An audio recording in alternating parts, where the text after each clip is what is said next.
మీరు ప్రభుత్వాలను ప్రశ్నిస్తూ పాటలు రాస్తున్నారు.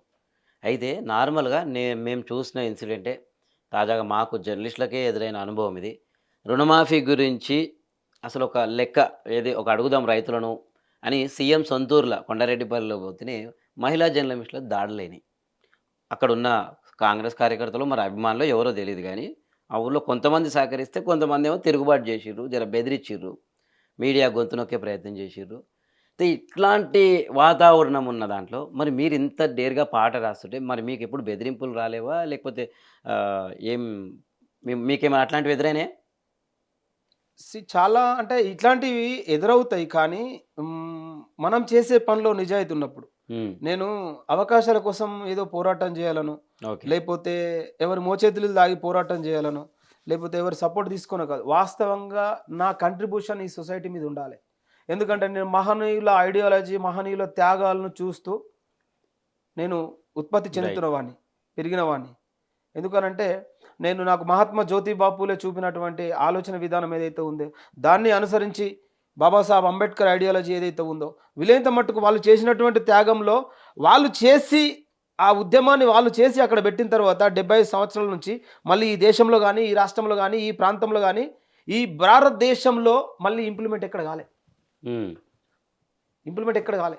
మెజారిటీ ప్రజల కోసం, పీడిత తాడిత వర్గాల కోసం మహాత్మా జ్యోతిబా పూలే గారు ఆకుపసర్లు మింగి వాళ్ళు త్యాగం చేసి, ఈ సమాజంలో నూతన నిర్మాణాన్ని అక్షరమే ఆయుధంగా నిర్మాణం చేయడానికి వాళ్ళు శాయశక్తుల ప్రయత్నం చేసి, వాళ్ళ జీవితాల్ని త్యాగం చేశారు. కానీ అలాంటి బీసీలు ఇప్పుడు ఎక్కడున్నారు? ఈ బీసీల ఉత్పాదన కోసం బాబాసాహెబ్ అంబేద్కర్ గారు ఈ పీడిత తడ వర్గాలకి ఓటు హక్కు చైతన్యం, ఓటుతోనే చైతన్యం వస్తది. ఓటు హక్కు కావాలని చెప్పి, తన మహిళలకు కూడా సగం వాటా బిల్లు పెట్టాలని చెప్పి అనేకమైనటువంటి పోరాటాలు చేసి, నలుగురు పిల్లల్ని ఆయన హ్మ్. ఆయన ఆయనకున్నటువంటి బంగారు భవిష్యత్తును కాలరాసుకొని, ఈ పీడిత వర్గాలకి చైతన్యం కలగాలని చెప్పి ఓటు అనే చైతన్యం తీసుకొస్తే, చదువు అనే జ్ఞానం తీసుకొస్తే, వీలైనంత మట్టుకు వీళ్ళు చైతన్య పడగలుగుతారు అని చెప్పినప్పుడు, అగ్రవర్ణాలన్నీ కూడా బాబాసాహెబ్ అంబేద్కర్‌ని హేళన చేసినప్పుడు కూడా, బాబాసాహెబ్ అంబేద్కర్ ఈ పీడిత తాడిత వర్గాలకి ఓటు అనే ఆయుధాన్ని ఇచ్చాడు. కానీ 75 సంవత్సరాల నుంచి ఈ మెజారిటీ ప్రజలు నీ ఓటుతో నువ్వు చైతన్యం కావాలి కదా! నీ ఓటు ఎక్కడేస్తున్నావు? కాబట్టి చైతన్యం అనేది రిప్రజెంటివ్ అనేది అసలు బోధనలో లోపం ఉందేమో అని చెప్పి ఇప్పుడు సోకాల్డ్ మేధావులు అనుకుంటున్నారు కదా! చాలామంది అనుకుంటారు నేను ఉద్యమకారుని. ఇలా ఏ ఫిలాసఫీలో చూసుకోండి, ఏ ఫిలాసఫీలో చూసుకున్నా గానీ మెజారిటీ ప్రజలు వంచింపబడుతున్నారు. ఇలా క్యూబా విప్లవం అనేటువంటి అనేకమైన అగ్రరాజ్యంలో కూడా నక్సలిజం తోటి ఒక దేశంలో ఒక స్వతంత్రం రాగలిగింది. కానీ అలాంటి Fidel Castro, Che Guevara, Mao, Lenin, Karl Marx అలాంటి ఉద్యమకారులు ఆ ప్రాంతంలో చైతన్యం తీసుకురాగలిగారు గానీ, అదే నక్సల్బరీ ఉద్యమం ఈ దేశంలోకి వచ్చిన తర్వాత కులాన్ని నిర్మాణం చేసింది. హ్మ్. ఇవల్ల అందులో నక్సల్బరీ కూడా ఉద్యమమే యెస్. కులాన్ని నిర్మాణించిందంట. ఇప్పటికి నౌ స్టిల్ ఇవాళ ఏ పార్టీ సిపిఐ, సిపిఎం, సిపిఐ పార్టీలు ఏ పార్టీలో అగ్రవర్ణాలు ఎక్కడున్నారు? అక్కడ చనిపోయిన వాళ్ళు ఎక్కడున్నారు? చనిపోయిన వాళ్ళు స్తూపాలలో కనిపిస్తారు. ఓకే. కానీ ఇప్పటికి ఆ జెండా మోస్తున్నది మాత్రం అగ్రవర్ణాలే. దాంట్లో గూడా ఒక యెస్. కీలక పదవి. యెస్. చూడండి రైట్. మీరెక్కడైనా. అంటే దీనివల్ల నక్సల్బరీ ఏం నేర్పింది? ఆనాడు గన్ను పట్టే కంటే ఆనాడు పెన్ను పడితే ఈ దేశంలో చైతన్యం తిరుగుబాటు కావాలి. ఈ దేశంలో, ఈ రాష్ట్రంలో చైతన్యంతో తిరుగుబాటు కావాలి. జ్ఞానోదయ తిరుగుబాటు కావాలి. కానీ విప్లవాత్మక తిరుగుబాటుతోటి ఈ దేశంలో సాధ్యం కాదు. అంటే, కాలేదు కూడా. అంటే మీరన్నట్టు ఇప్పుడు ఏదైతే క్యూబా చెగువేరాని యెస్. స్మరించుకుంటే, చెగువేరా ఆయన గూడంగా అటు రాత ప్లస్ గన్ను గూడా పట్టిండాయన. Pen yes. Plus gun yes. పట్టిండు. ఇక్కడ ఓన్లీ పెన్ను పడితేనే అవుతది. గన్ను పడితే కాదు అని అంటున్నారా? యెస్. 100%. హ్మ్. ఎందుకంటే ఒక ఒక రాజ్యం నిర్మాణం కావాలి అనుకున్నప్పుడు సైన్యాధిపతులు కావచ్చు, సైన్యం కావచ్చు కొంత త్యాగాలతో కూడుకుంటాయి. ఇయాల తెలంగాణ రాష్ట్రం సిద్ధించాలంటే తొలి దశ నుంచి పడితే మలి దశ దాకా 1300 మంది బిడ్డల ప్రాణాల బలిదానాలు లెక్కలకు చెప్పుకుంటున్నాం గానీ వాళ్ళు ఎక్కడ కూడా గుర్తించలే. ఇవాళ లెక్కలకు చెప్పుకుంటున్నాం గానీ ఎక్కడ గుర్తించలే. కానీ ఇవాళ ఆ ప్రభుత్వంలో గానీ, ఈ ప్రభుత్వంలో గానీ పదవులు అనుభవించేవాడు గానీ, పదవులు అనుభవించినోళ్ళు గానీ, ఆస్తులు కూడబెట్టినోళ్ళు గానీ, ఫామ్ హౌస్‌లు కట్టుకున్నోళ్ళు గానీ, ఏ ఒక్కడు కూడా ఏ కుటుంబం నుంచి కూడా ఏ ప్రాణ త్యాగం చేయలే. కానీ వాళ్ళెక్కడున్నారు, వీళ్ళెక్కడున్నారు. అంటే త్యాగాలు ఒకడైతున్నాయి, భోగాలు ఇంకోడైతున్నాయి. రైట్. ప్రస్తుతం అయితే ఇప్పుడు మీరంటున్నట్టు కరెక్టే. త్యాగాలు ఒకరివి, భోగాలు ఒకరివి. అయితే ఏదైతే ఎన్నికల్లో గెలవడానికి కాంగ్రెస్ పార్టీ బీసీ కులగణన అనేది ఒకటి తీసుకొచ్చింది కామారెడ్డి టైంలో. హ్మ్. మరి దాని మీద మీరేమంటారు? అది అసలు అవసరం కొందరేం వాదిస్తున్నారంటే, అసలు బీసీ కులగణన అవసరమా? అసలు బీసీలకి ఏమాత్రం ప్రాఫిట్ అవుతుంది? బయట నుంచి ఎక్కువ శాతం ఇంకేమన్నా టార్గెట్ తెచ్చుకుంటే ప్రాఫిట్ గానీ, ఉన్న దాంట్లోనే ఆహ్, ఆహ్, దాన్ని ముక్కలు ముక్కలు చేసి పంచుతామంటే ఏం న్యాయం అని గూడా కొన్ని వర్గాల నుంచి నాకు వినిపించింది నేను మాట్లాడినప్పుడు. ఇది నా డౌట్ అనుకోండి. అండ్ ఏదైతే ప్రభుత్వం కులగణన చేయడం అనేది సమర్థమా? అసమర్థమా? సమర్థనీయమా? సమర్థించే కాదా? అసలు దీనికి అడ్డుపడ్డదే కాంగ్రెస్ పార్టీ. రైట్. వాళ్ళే కదా కులగణన హామీ చేయడానికి ఇచ్చింది. వాస్తవంగా ఎందుకంటే చాలా మందికి చరిత్ర తెలియదు. ఓకే. కాకా కాలేర్కర్ కమిషన్ వేశాడు 1952లో. హ్మ్. ఆ కమిషన్ అడ్డగించింది అప్పుడు ఇందిరాగాంధీ గారు. ఆ కమిషన్ బయటకు తీసుకురాలే. రైట్. ఓకే. దీని తర్వాత ఏమైంది 1956లో బిందేశ్వరి ప్రసాద్ మండల్ యాదవ్ గారు మండల్ కమిషన్ వేశారు. మండల్ కమిషన్ పుణ్యమా అని చెప్పి ఇప్పుడు 52% ఉన్నటువంటి బీసీలకు 27% రిజర్వేషన్ ఇంప్లిమెంట్ కావడానికి ఆస్కారం ఉంది. కానీ అదే జనరల్ వార్డులో ఇవాళ రెడ్లకు ఎన్ని సీట్లు ఉన్నాయి, ఎంత రిజర్వేషన్ ఉంది, ఎంత పాపులరేషన్ ఉంది, ఇవాళ వెల్మస్కి ఎంత పాపులరేషన్ ఉంది, ఎంత రిజర్వేషన్ ఉంది.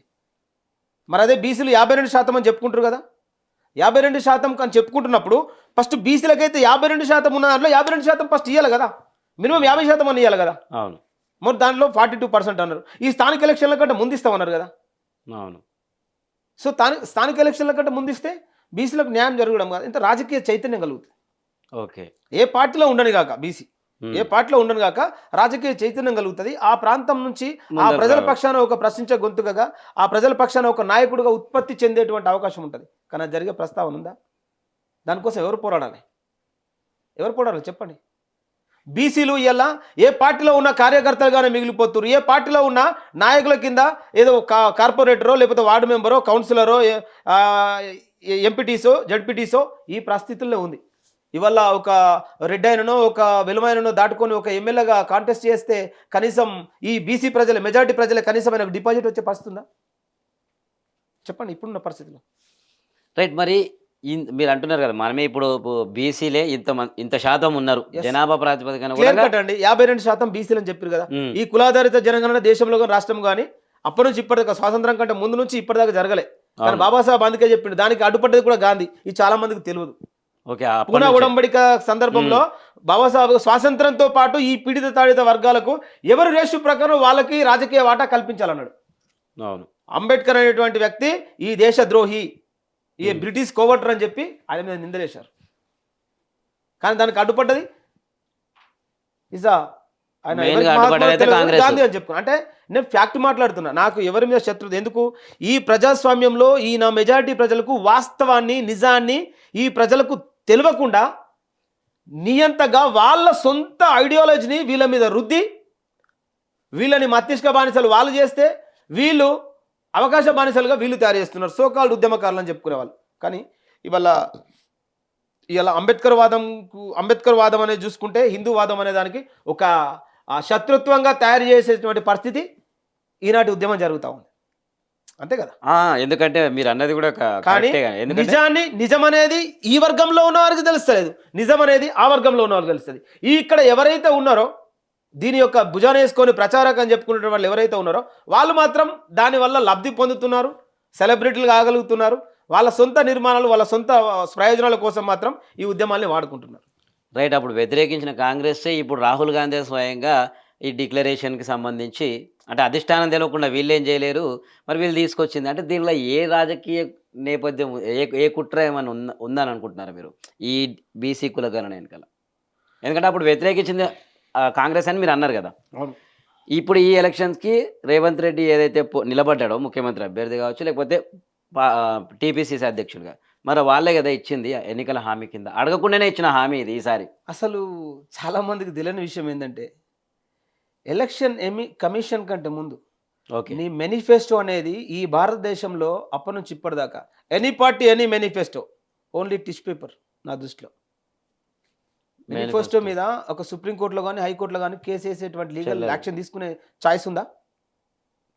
చెప్పండి. నువ్వు అంతరిక్షాన్ని తీసుకుపోతాను కూడా హామీ ఇవ్వచ్చు.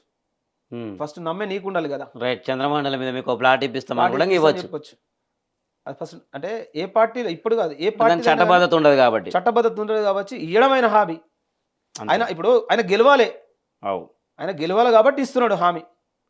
సో నువ్వు నీవాన్ని ఆ గెలుపులో నీవాన్ని నువ్వు నాయకుడు ఉత్పత్తి చేసినప్పుడు కదా ఇవాళ అన్యాయం జరుగుతుంది. ఎవరిది? బీసీలది. ఓకే. హామీ ఇచ్చేది ఎవరు? రెడ్ అయినా. లాజిక్ కూడా ఇక్కడ సమాజానికి అర్థం కావాల్సింది ఏంటంటే అన్యాయం జరుగుతున్నది బీసీకి, అడుక్కున్న ఎవరి దగ్గర? అడుక్కునే ఎవరి దగ్గర అడుక్కుంటున్నావు? నాకు న్యాయం కావాలని ఎక్కడ అడుక్కుంటున్నావు?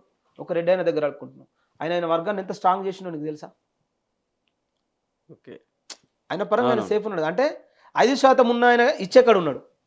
మరి ఆయన కొట్టింది మళ్ళీ జనరల్ అనే కదా. అవు. నీకన్నా 27% ఉంది. అన్రిజర్వ్లో ఎక్కడుంది? ఉందా? కానీ ఆయన ఎక్కడున్నాడు? వాళ్ళ వర్గం ఎక్కడుంది అట్లా. చెప్పండి. రైట్. ఎన్ని పార్టీలు మారినా వాళ్ళది వాళ్ళు ఒకటే కదా. మరి ఎన్ని పార్టీలు మారినా నువ్వు కార్యకర్త ఉన్నావుగా. ఇక అందుకే పార్టీ కార్యకర్తలు అసలు యాక్చువల్‌గా పార్టీలు కూడా మారరు. మారనీకే లేదు.